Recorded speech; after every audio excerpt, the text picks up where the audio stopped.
5 exemplos, 5 perguntas, as 5 maiores perguntas que eu recebo toda vez que eu vou fazer uma reunião com o meu cliente. E você vai entender elas no final, como que isso faz sentido e como que você pode começar a se preparar através dessa metodologia, desse método que eu estou passando aqui para você, que eu quero que você entenda não só as 5 perguntas, as 5 principais perguntas que você precisa se preparar, mas também entender o fundamento, entender como que você se prepara para uma reunião a partir do momento que ela vai acontecer.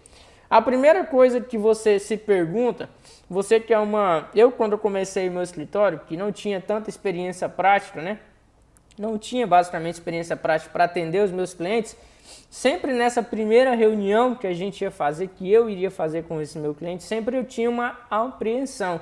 Ou seja, um medo de que ele me pergunte algo que eu não vou saber responder. E isso eu quero já que você anote que, na minha teoria, na minha premissa que eu sempre falo para os meus alunos, é o seguinte, olha, você tem que se preparar da melhor maneira possível para uma reunião. E essa experiência que você tanto deseja, que você tanto almeja, ela vai vir na medida do tempo que você vai fazendo uma reunião, 2 reuniões, 3 reuniões, 4 reuniões. Essa experiência ela vai surgindo. Agora, Eduardo, como que eu faço para ir para uma primeira reunião? Como que eu me preparo para essa primeira reunião? O jeito mais fácil é que eu julgo.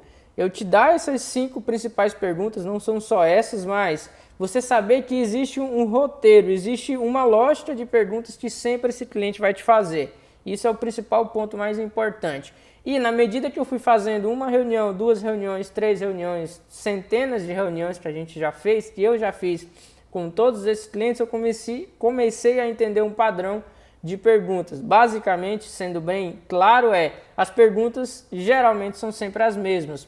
E são perguntas que, quando a gente começa, para você que nunca teve esse contato, nunca fez uma reunião, nunca entrou em contato com um cliente seu para fechar com você, a primeira coisa que de repente vem na sua cabeça é que ele vai te perguntar sobre o que a gente está acostumado a entender. Ele vai me perguntar como que faz uma DCTF, ele vai me perguntar alguma coisa sobre SPED fiscal, ele vai me perguntar alguma coisa sobre contrato social e basicamente não. O cliente seu, nessa primeira reunião que ele vai fazer, ele não vai te perguntar nada. Isso pode anotar e confiar 100% em mim, porque eu faço reuniões. Só hoje eu fiz 5 reuniões com clientes aqui, basicamente respondendo sempre, um começo, um meio e um fim. Por que que ele nunca vai te perguntar nada de obrigações acessórias, nada de DCTF, nada de SPED, nada que aonde você entra na junta comercial para preencher? Por quê? Primeiro que ele não sabe. Segundo, não é essa informação que ele quer. Ele quer outro tipo de informação que você vai precisar dar para ele. Então, uma metodologia que eu utilizo e tem dado bastante resultado para preparar várias pessoas para esse primeiro contato é fazer que você entenda que no momento de uma reunião ele nunca vai te perguntar nada técnico. Ele vai te perguntar algo mais amplo, algo mais básico especificamente de cada departamento que a gente vai falar aqui. Primeiro você precisa entender o seguinte, a estrutura que a gente já viu em outras lives anteriores. Como que é a estrutura de um escritório? Ou ele vai ter perguntas relacionadas à parte fiscal, ou ele vai ter perguntas relacionadas à parte de legalização, ou ele vai ter perguntas relacionadas à parte de folha de pagamento. Especificamente são esses 3 departamentos. Eduardo, ele nunca vai me perguntar nada de contabilidade do departamento contábil? Muito provável que não, porque esse é um departamento contábil que ele ainda não enxerga com muito detalhe esse departamento dentro do seu escritório. Então você precisa se preparar em cima desses 3 departamentos. E hoje aqui a gente vai falar um pouco mais a fundo do departamento de legalização, que é o departamento relacionado à abertura e alterações de empresas, que esse departamento, a maioria das dúvidas ou a maioria desse primeiro contato na sua primeira reunião que você vai ter, ele é proveniente ao departamento de legalização. Então, uma coisa que você precisa entender é 2 pontos. Você precisa de 2 conhecimentos. Você precisa do conhecimento da execução, de saber fazer o processo, de saber fazer a obrigação acessória, de saber fazer um processo na junta comercial, de saber fazer um DBE. Esse é um conhecimento que você precisa. E o segundo conhecimento que você precisa é esse conhecimento na hora de uma reunião com o seu cliente. Estou me reunindo, o cliente me chamou para conversar. O que eu devo me preparar? Então hoje aqui eu quero que você saia daqui no final dessa live preparado para que você tenha uma conversa com o seu cliente quando ele te procurar sobre um processo de abertura de empresa. Por que eu vou te preparar? Por que eu quero bater esse papo com vocês? Porque esse departamento corresponde a quase mais que 80% das dúvidas das pessoas quando vão te contratar, quando vão fechar um contrato de contabilidade com você. Quer dizer que são só essas dúvidas? Não, não são só essas, mas a grande maioria das dúvidas ele nasce desse departamento. E o fundamento dessa metodologia é, Eduardo, como é que eu aplico isso que você está falando para os outros departamentos? Primeiro, você pode pegar o departamento pessoal, por exemplo, que você vai conversar com o seu cliente e colocar e pesquisar, olha, quais são as principais dúvidas do DP? Coloca no Google, vê vídeos no YouTube, porque são essas mesmas perguntas que eles pesquisam na internet, são essas mesmas perguntas que ele vai te fazer. Processo de admissão, processo de rescisão, como que faz uma contratação, qual a quantidade de documento necessário, basicamente isso. E aqui a gente vai falar do departamento de legalização. Por que legalização? Hoje, a maioria, a gente vai ver isso nas próximas aulas, se eu devo ou não segmentar para o nicho de mercado ou escolher um tipo de cliente. Hoje, a maioria dos clientes que a gente recomenda que entra novos clientes aqui no escritório, são justamente clientes que estão abrindo. Por que clientes que estão abrindo? Porque esses clientes eles têm, primeiro, bastante dúvidas relacionadas ao tipo de empresa que ele vai abrir.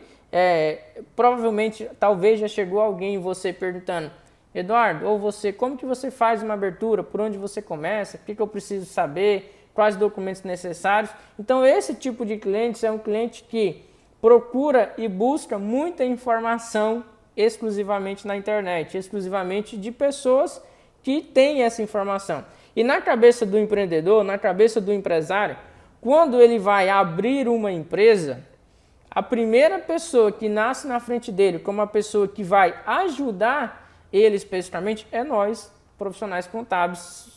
Contábeis são nós, contadores, que vai ajudar. Então, quando ele chega até a gente, a melhor oportunidade de você vender ou fechar um novo contrato é tirando, o primeiro passo é tirando todas as dúvidas que ele possui relacionadas à abertura de empresa. Por que você vai fazer isso? Porque a venda ela só existe com relacionamento. Imagina que o cara foi lá, a empresa foi lá, está querendo começar um negócio, você vai atender, você vai responder as dúvidas dele, possivelmente quase 100% de chance de quando ele for abrir literalmente, ou quando ele for fazer o processo, ele vai te procurar. Ele vai pegar você, profissional contábil, para fazer esse processo para ele. Então, por isso que é uma grande porta de entrada de clientes no teu escritório de contabilidade, esse segmento de legalização de abertura de empresa. Então vamos falar aqui um pouco sobre esse segmento, sobre esse tipo de dúvidas que essa pessoa tem. Vamos imaginar, o cliente chegou até você, departamento de legalização. O que esse departamento faz? Departamento responsável por abertura de novos CNPJs. O cara que abriu uma empresa, ele vai procurar você e é esse departamento que você vai ajudar ele especificamente. Então eu tenho aqui 5 perguntas que você vai sair daqui com todas as respostas. As respostas eu vou te dar, todas essas respostas, mas eu quero que você entenda o fundamento. Eduardo, são só essas perguntas que eu preciso aprender? Não.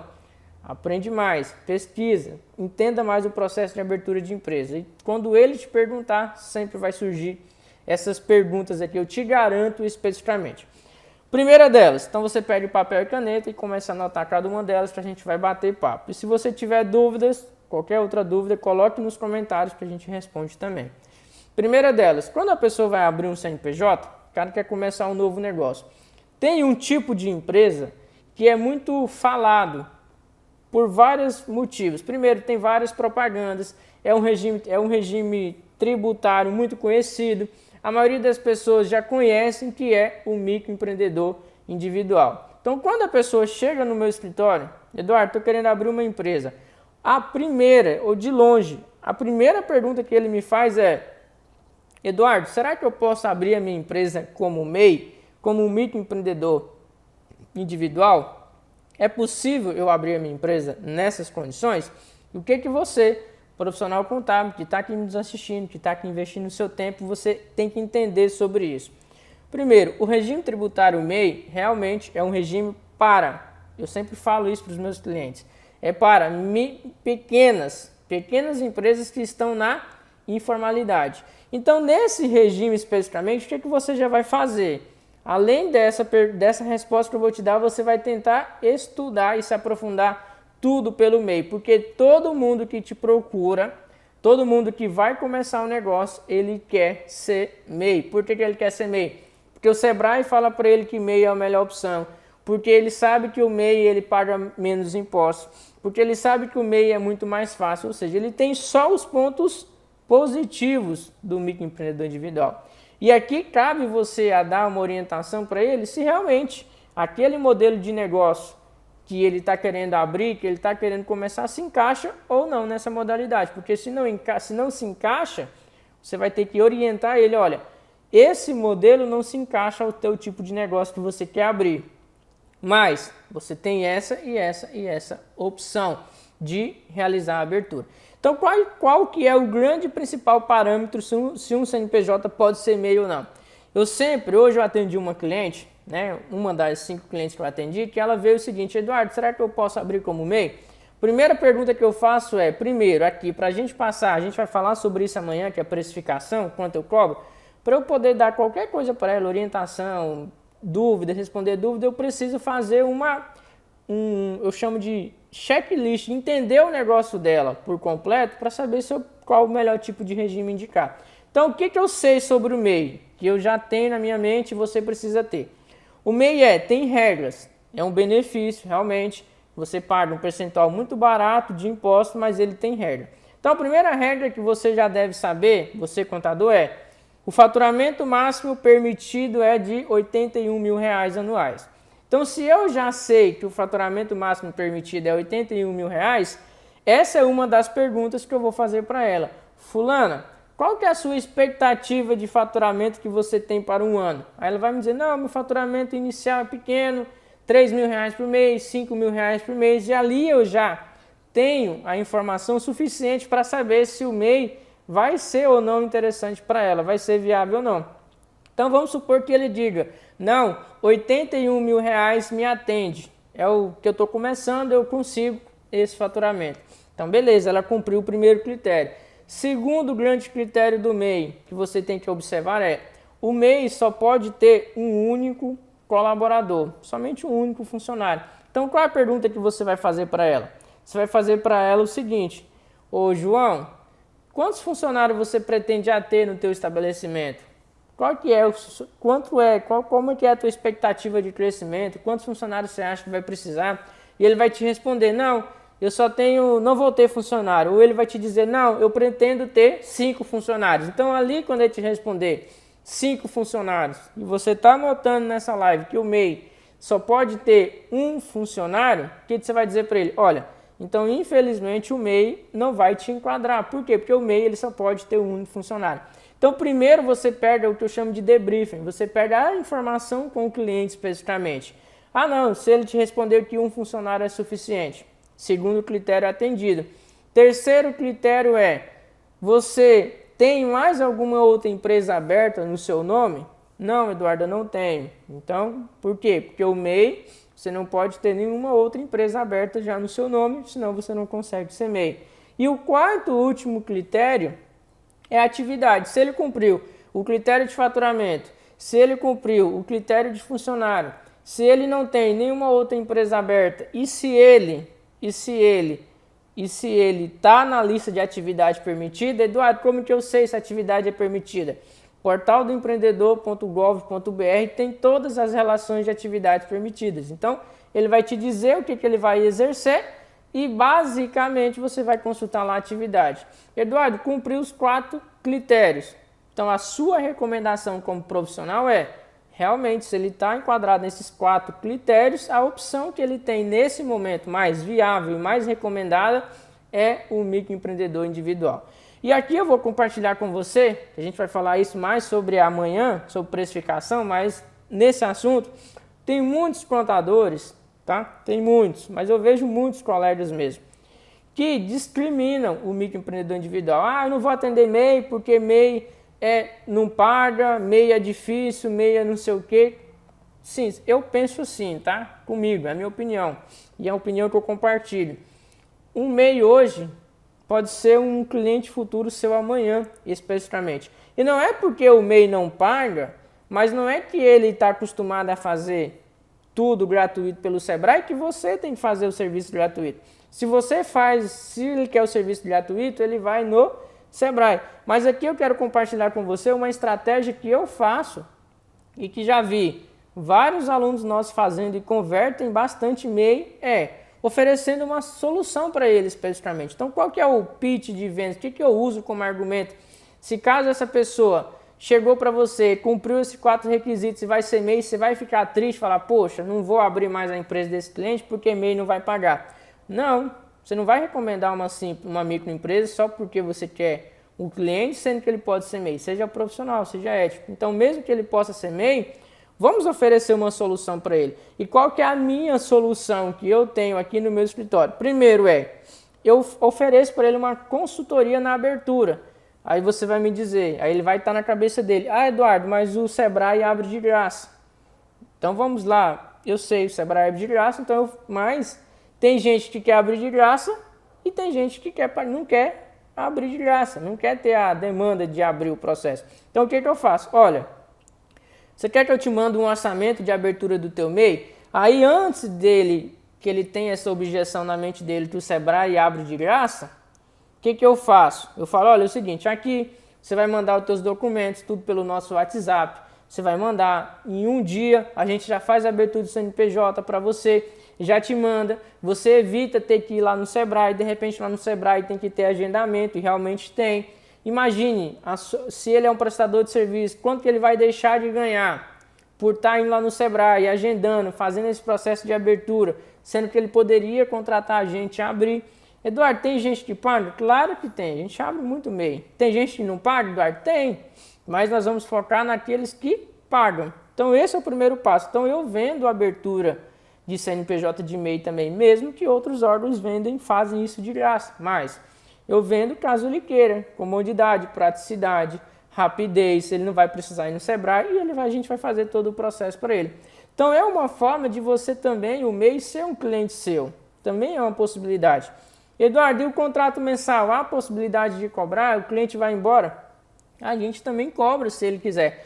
O MEI, ele precisa de uma assessoria, ele vai ter dúvidas, ele de repente uma hora precisa emitir uma nota fiscal, ele precisa contratar um funcionário. Então, sabendo que essa demanda, o que você não pode sempre imaginar é que o MEI nunca vai te pagar nada. Ah, não vou indicar MEI porque MEI não fecha comigo. Claro, você não sabe vender, você não sabe expor o teu serviço, a tua solução. Então, eu falo, olha, se você quiser o nosso contato, você vai ter o telefone da nossa equipe, você vai poder tirar dúvidas durante um ano. Se você precisar contratar um funcionário, a gente vai fazer a folha de pagamento para você. A sua declaração no final do ano, a gente vai fazer ela para você. Para isso, a gente tem uma solução mensal para você, para te dar essa assessoria, tal. E aí eu vendo o meu produto, a minha solução. Só que eu não estou focado em dizer para ele que ele é obrigatório contador, não. Estou focado em dar a solução para ele. E a partir disso eu falo, olha, a minha solução ela custa tantos reais por mês, você me paga, e durante tudo isso você vai ter isso e aquilo. Então também há a possibilidade de fechar contratos de MEI, desde que você saiba especificamente vender e abordar esse cliente, é o que a gente vai falar na aula de amanhã. Então, mas aqui especificamente não fique triste ou não se chateie porque o seu cliente pode ser MEI. Pense nisso, pense no que o Eduardo falou, um cliente MEI hoje é um cliente no futuro. Logo esse cara cresce, precisa de mais um funcionário. Logo esse faturamento dele cresce, precisa de mais, não pode mais ser MEI. Logo esse cara precisa de várias coisas. E sabe quem que ele vai buscar? Você, que ajudou ele no início dessa jornada. Então a primeira típica pergunta é, posso ser MEI? E durante essas 4 fases, se você anotou, que é faturamento, atividade, se eu tenho ou não empresa, isso eu posso, se eu tenho mais de um funcionário, é basicamente o critério principal. Se ele passou pelas 4, recomenda MEI para ele. Se ele não passou pela 4ª, você vai dizer, olha, por um desses motivos aí que você não pode ser um microempreendedor individual. Mas nós temos uma segunda opção, nós temos uma saída, também tem benefício, também tem incentivo do governo, que é o Simples Nacional. E aí vem uma grande confusão que a grande maioria dos clientes tem quando vai te procurar Eduardo, qual tipo de empresa que eu abro? A pessoa já vem dizendo o seguinte, eu preciso abrir uma empresa individual para ela ser Simples Nacional. E aqui eu quero que você entenda que essa confusão, ela vai chegar até você, o cliente vai chegar com essa dúvida, por quê? Primeiro ele busca na internet é muito confuso e ele não entende. Então uma coisa que nessa segunda pergunta que você tem que entender, você que está começando nessa jornada aí de conversar com o cliente, uma coisa é natureza jurídica e uma coisa é regime tributário. Então isso eu gosto sempre de falar para as pessoas que estão começando. Regime tributário é o que vai definir quanto ela vai pagar de impostos. E nesse regime tributário, se você está anotando, qual que você tem? Você tem o Simples Nacional, você tem o presumido e você tem o lucro real. A maioria, como que eu sei qual o melhor tipo de regime tributário adotado para o meu cliente? Se o cliente é pequeno, na maioria das vezes, não vou dizer que é 100%, mas na maioria das vezes o Simples Nacional é sempre mais vantajoso. Mas a forma eficiente mesmo é fazer um planejamento tributário para entender qual que é. Mas eu sei, você está começando, possivelmente seus clientes vão ser pequenos. Então, sem sombra de dúvidas, o regime Simples Nacional ele é o mais vantajoso sempre, na maioria das vezes para pequenas empresas, possivelmente clientes que você está começando. Então, outra coisa é natureza jurídica. Natureza jurídica é aquilo de individual, EIRELI, unipessoal e limitada. Essas 4 itens são naturezas jurídicas. Então, Eduardo, eu preciso abrir uma EIRELI para ser Simples Nacional? Não. Qualquer uma das 4 naturezas jurídicas, individual, limitada, EIRELI ou unipessoal, qualquer uma delas pode ser Simples Nacional, pode ser presumido, pode ser lucro real. Não faz diferença. Então o seu cliente vai chegar assim e dizer, eu quero abrir uma individual porque a individual ela paga menos impostos. Não é a natureza jurídica que determina o quanto de imposto ele vai pagar. O que determina o quanto de imposto ele vai pagar é o regime tributário. Ou ele é simples ou ele é presumido ou real. Eduardo, qual que é a natureza jurídica então que eu escolho para o meu cliente, ou que eu tiro a dúvida dele? Basicamente é individual, limitada, EIRELI e unipessoal. Primeiro eu vou te explicar a diferença da individual e da limitada para você entender. E nunca mais você que está aqui comigo tem essa dúvida quando um cliente te perguntar. O que é a empresa individual? O próprio nome já diz, é você sozinho. O que é a empresa limitada? O próprio nome já diz, é você com sócio. Então, se eu quero abrir uma empresa sozinho, só eu, Eduardo, a minha empresa ela vai ser individual. Se eu quero abrir uma empresa com mais sócios, eu mais 2, 3, quantidade ilimitada, a sua empresa vai ser limitada. Então, se eu, Eduardo, vou abrir uma empresa com várias pessoas, qual é a possibilidade que eu tenho? Somente a limitada. Você só tem essa opção. Então, essa aqui, não tem dúvida. Eduardo, estou querendo abrir minha empresa, vou abrir com sócios. Qual tipo de empresa que eu abro? Você vai abrir uma limitada. Essa aqui não tem dúvida nenhuma. Agora, as 3 que existem dúvidas era a individual e a EIRELI. E aqui que eu vou explicar para você é muito simples. É só porque você ainda não teve o contato. Mas de forma resumida o que é uma empresa individual? É você sozinho. Quando você abrir uma empresa individual, o valor do capital social que você coloca lá, R$10.000, se a sua empresa que você abriu entrar em falência ou alguém cobrar uma dívida de você, se você tem uma empresa individual, todo o seu patrimônio na pessoa física, ele era confundido com o patrimônio da pessoa jurídica. Então aí que vem a cisma dos empresários de não querer abrir individual. Por quê? Se a empresa que ele está abrindo der pau, der dívida, tudo que ele tem também na pessoa física, ele vai colocar à disposição para pagar a dívida da empresa. É só isso a diferença. E aí vinha aquela pergunta, mas Eduardo, para eu evitar isso, que tipo de empresa que eu abro? Ou você abre uma limitada, por quê? Porque o valor do seu capital social é limitado, então se você tem um capital social de 50 mil, a dívida da empresa, até chegar na tua pessoa física, é limitada a 50 mil, que é limitada às cotas que você tem.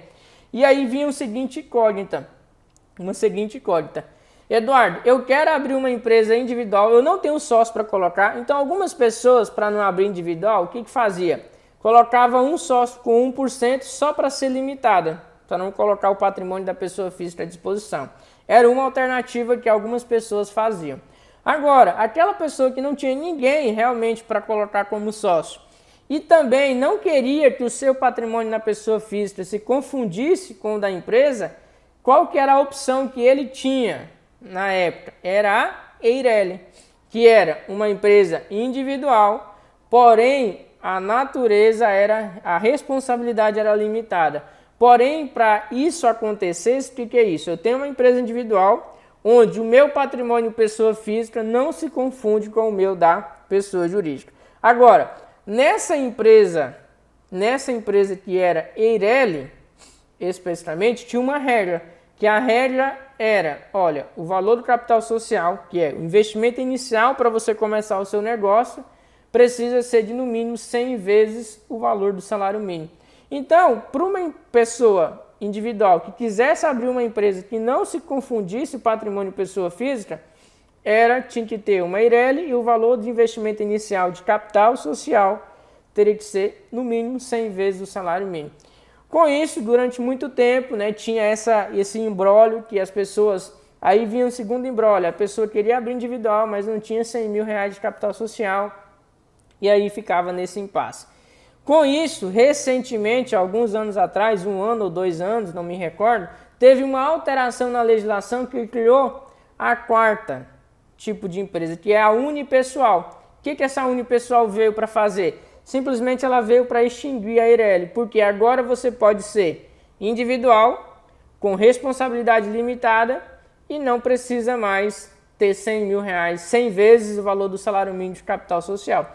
Então, basicamente, hoje ela veio para exterminar a Eireli e a individual. Por quê? Porque eu posso abrir uma unipessoal sozinho, onde o meu patrimônio pessoa física não vai ser confundido com o da pessoa jurídica e eu consigo abrir a minha empresa somente com um sócio.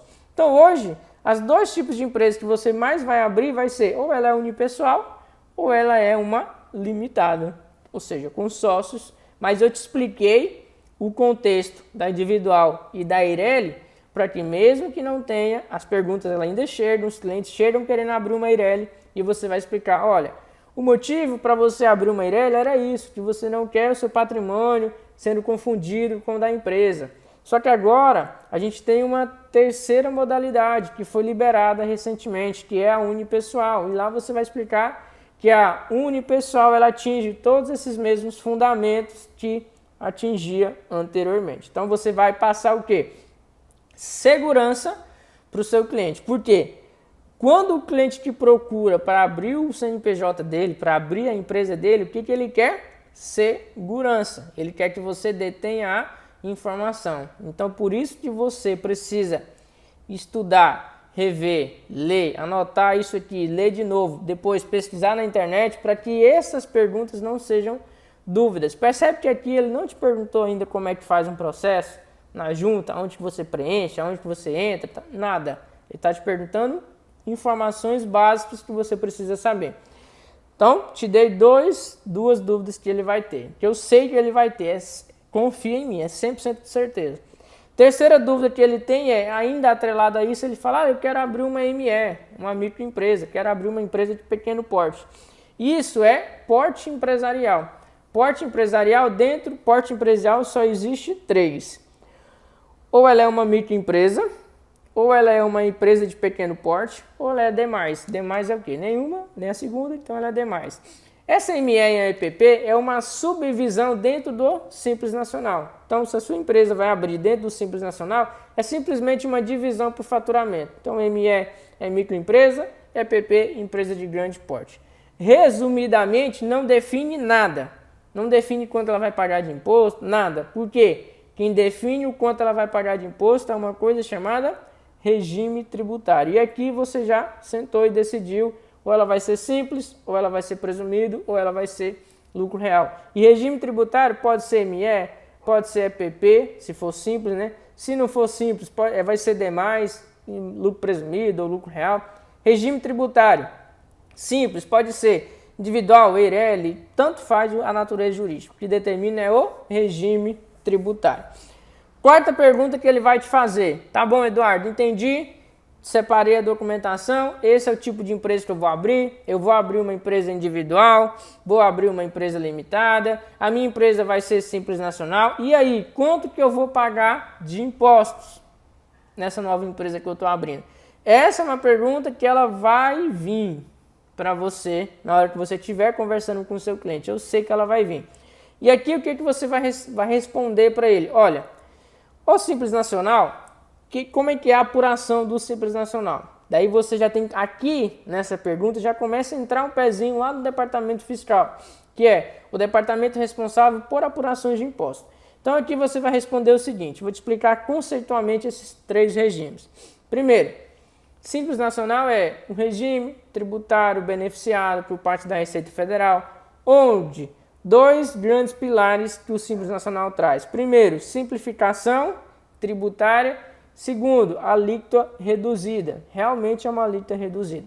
Então você vai dizer para ele, olha, o Simples Nacional, o conceito do Simples Nacional é o seguinte: quanto mais você fatura, quanto mais você paga de imposto. Por quê? Porque ele é uma coisa crescente.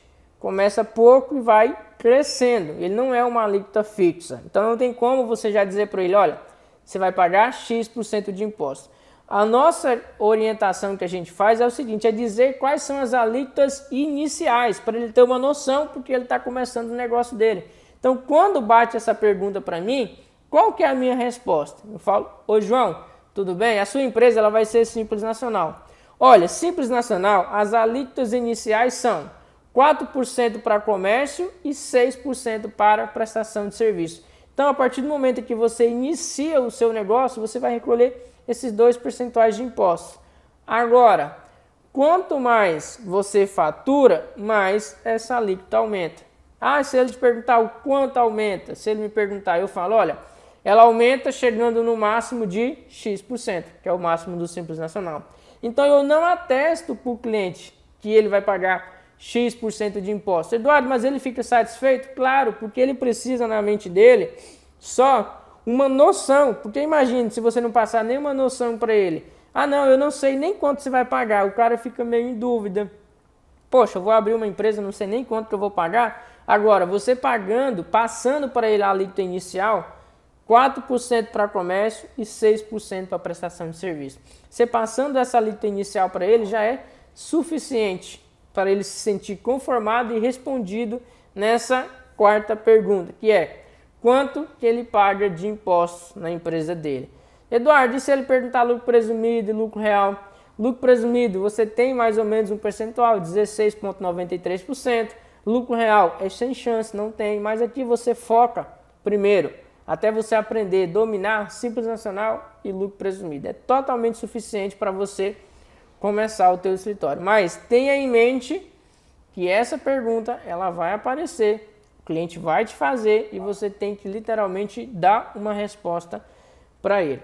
E a quinta pergunta que ele faz é, Eduardo, eu ouvi falar que a minha empresa tem que ser Simples Nacional. Será que eu vou conseguir? Será que eu posso? Será que eu não posso? Geralmente, o Simples Nacional, já adiantei um pouco para você, e você como profissional contábil é importante você entender, é o seguinte, Simples Nacional é um regime beneficiado de apurações de imposto. Primeiro ponto. Para quem que é o Simples Nacional? O Simples Nacional é para aquelas empresas, lembra lá das 4 perguntas que a gente fez para o microempreendedor individual, se pode ou não pode? Aqui eu vou te pedir para você fazer só duas empresas, só 2 perguntas para você testar. Eduardo, existe mais regras? Existe, mas é tão exceção da exceção que não vale a pena você se preocupar nesse momento.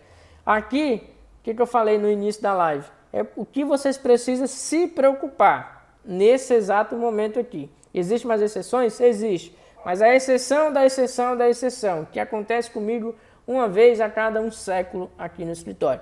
Mas para você saber e explicar para ele se pode ou não ser Simples Nacional, primeira coisa você vai dizer, olha, Simples Nacional, regime tributário, beneficiado, onde você tem a redução de impostos por parte da Receita Federal.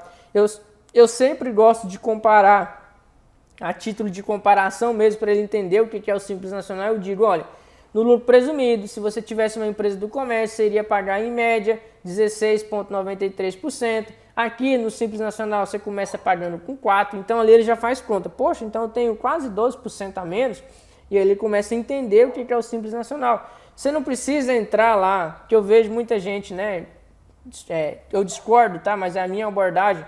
Eu vejo muita gente querendo falar de SPED fiscal, diz, aqui no Simples Nacional você não vai ter SPED, você não vai ter DCTF, você aqui não tem não sei o que, aqui, cara, esquece isso. Entra na cabeça do cliente, sai de um ouvido e entra no outro. Por quê? Porque ele não quer aprender isso. Você tem que levar a informação de valor para ele, porque quando você começa a levar, e tudo isso vai te ajudar na aula de amanhã, que a gente vai falar de precificação, quando você começa a levar informação de valor para o seu cliente, ele começa a te enxergar diferente.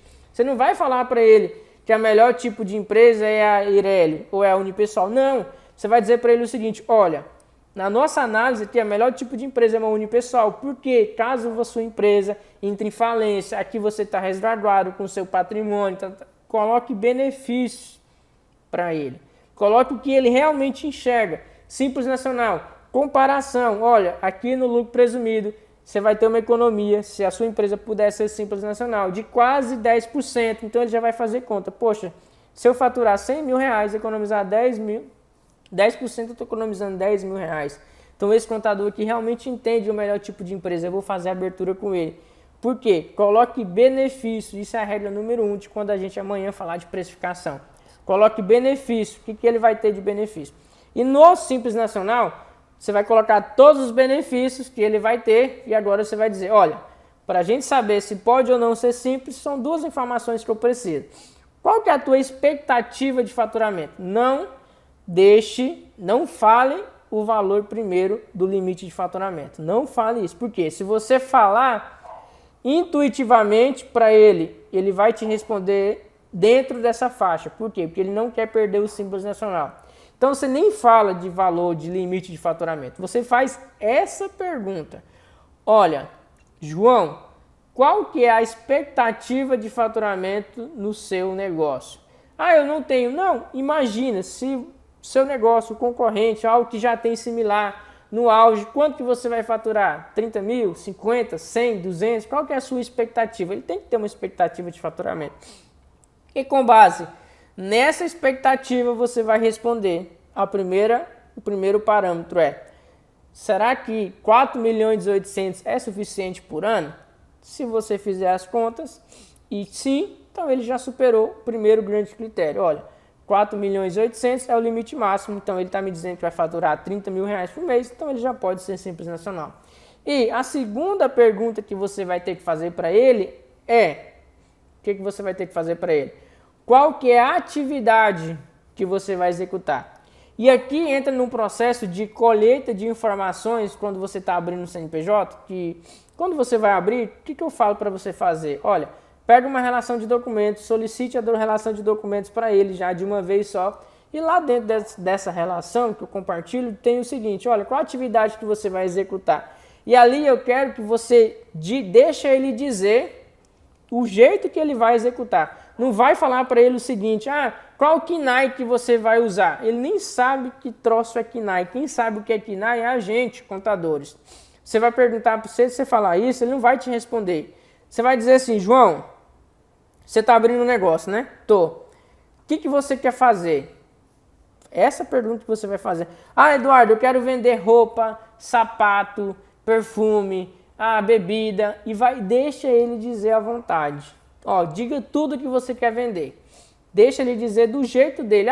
Eu quero comprar sapato e vender sapato. Não, eu quero consertar sapato. Não, eu quero abrir um restaurante. Deixa ele dizer. Depois, com essas informações, que você vai sentar com calma e vai escolher os finais para ele especificamente. Então, nessa segunda etapa é que você vai literalmente dizer o seguinte: verificar se aquela empresa pode ou não ser Simples Nacional. Então existe um site bem legal que a gente compartilha, que você pode já previamente ter essa informação para ter uma noção. Por quê? Porque ali você vai dizer: olha, João, todas essas atividades que você me disse, ela pode ser Simples Nacional. Primeiro ponto.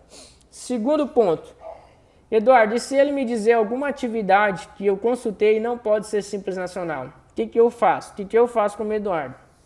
Primeiro eu pego, coleto a informação, chamo ele de novo, né, no outro dia, e chamo com ele o seguinte: ó, João, essa atividade aqui, a gente consultou, ela não pode ser Simples Nacional. Então agora a gente tem duas saídas, de duas uma. Ou a gente realmente não pode ser simples, e a gente vai ter que pensar um planejamento entre lucro presumido ou lucro real, ou você realmente vai exercer essa atividade nesse primeiro momento, porque tem empresário que quer colocar desde venda de peixe até venda de caixão, quer colocar tudo na empresa. E de repente essa é uma atividade tudo, que ele nem sabe quando ele vai executar, se é hoje, se é amanhã, se é daqui 10 anos. Então se ele falar: não, essa atividade aí, não, realmente eu vou executar, então não tem jeito, paciência, lucro presumido ou lucro real. Agora, Eduardo, eu não sei se eu vou executar, estou pensando ainda. Então, qual que é a minha orientação como profissional contábil? Olha, uma alteração contratual é muito barata de se fazer. E isso vai te causar um impacto na sua carga tributária de 10% do seu faturamento. Então, é mais recomendável a gente não usar essa atividade na Constituição, para que ela consiga ser Simples Nacional. E quando o senhor for utilizar, realmente vender isso, ou prestar esse serviço, e realmente não pode ser simples, a gente altera e já faz um novo planejamento tributário, te mudando para você do lucro presumido. Então cuidado quando bate uma atividade, que essa atividade ela não pode ser simples. Por quê? Na maioria das vezes, de repente, ele nem vai utilizar essa atividade ainda. Então cabe você orientar dessa maneira especificamente. Então, gente, 5 perguntas compartilhei com você. Aqui o mais importante percebe, quero que você perceba no final dessa live uma coisa: as perguntas que o seu cliente vai fazer não são perguntas operacionais, são perguntas conceituais. E se você, nesse primeiro momento, se você respondeu para ele 5, 6, 7, 10 perguntas, e ele te perguntou uma que você não sabe: Eduardo, tem mais perguntas que eu recebo? Tem muito mais, a gente não tem tempo para compartilhar isso. Eu preciso de tempo. Então, mas se o cliente te tem essa possibilidade, te deu essas perguntas aqui, você não souber uma ou duas, faz parte do processo. Agora, o que fica ruim é você não souber todas as perguntas. Aí fica ruim para você. Então, o objetivo dessa live aqui, o objetivo desse conteúdo, deixa eu ativar os comentários, é que você realmente entenda conceitualmente o que o seu cliente vai te perguntar e você se prepare. E não se sinta envergonhado ou triste se ele te fizer uma pergunta que você não souber responder. Faz parte, literalmente, do processo. Faz parte do processo. Simplesmente você tem a humildade em falar: olha, essa pergunta ainda não aconteceu comigo, eu vou procurar e vou te responder especificamente. Agora, depois que você coletou todas essas informações, o que você faz? O que eu falo? Pega os documentos, põe debaixo do braço, senta na cadeira e aí começa a fazer o processo efetivamente. E na hora de fazer o processo definitivamente, aí eu te recomendo, eu te oriento, algum curso, treinamento, programa, liga para o amigo, liga para o vizinho, liga para o fulano. Ou seja, você tem algumas formas de fazer isso especificamente.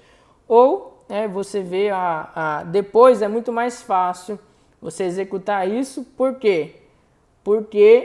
Porque nesse momento você tem margem para dúvida, você tem margem para ligar para alguém. Ou se você está aqui, é aluno do programa, você tem o nosso suporte, você tem a minha equipe para entrar em contato. Ou seja, você tem vários caminhos para você seguir.